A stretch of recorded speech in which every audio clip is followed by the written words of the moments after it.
धर्म बोध पृष्ठ 191 का सारांश। कबीर क्षमा समान ना तप, सुख नहीं संतोष समान, तृष्णा समान नहीं व्याधि, धर्म ने दया समान। परमेश्वर कबीर जी ने कहा है कि क्षमा करना बहुत बड़ा तप है, यानी हर आदमी हर किसी को माफ नहीं कर सकता, क्षमा नहीं कर सकता। उसके अंदर वो बदले की ज्वाला भड़कती रहती है।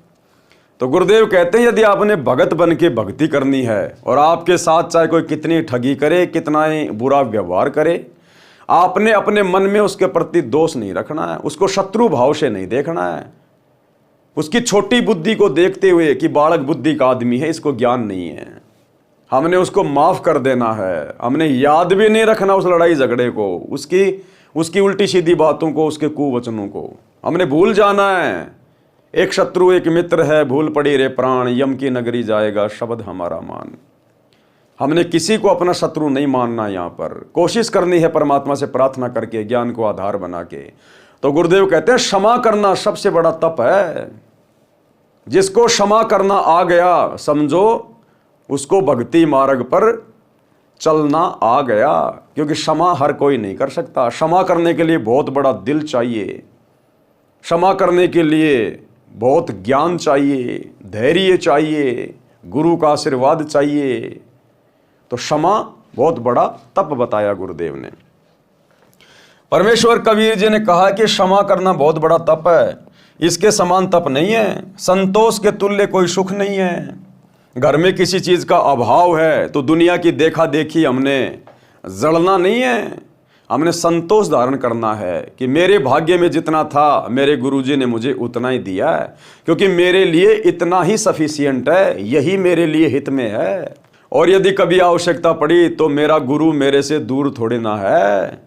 तो हमने हर स्थिति में संतोष रखना है कि जो मेरे भाग्य में होगा उसको कोई छीन नहीं सकता, और आवश्यकता से अधिक यदि देना होगा तो मेरे गुरु की मौज है, अगर मेरे हित में होगा तो अवश्य देगा, अन्यथा हमने जल्दबाजी नहीं करनी, बिल्कुल संयमित रहना है संतोष में।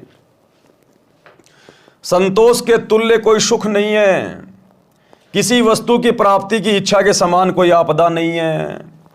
एक दूसरे की देखा देखी, मैं वो भी ले आऊं, मैं वो भी ले आऊं, लोगों की देखा देखी कंपटीशन में, तो कहते हैं उस इच्छा के बराबर कोई रोग नहीं है। वो इच्छा तुम्हें दिन रात घुन की तरह खाती रहेगी, काटती रहेगी। सुमरण करोगे तब भी वही बातें दिमाग में आएंगी, सत्संग सुनोगे तो भी वही बातें दिमाग में आएंगी।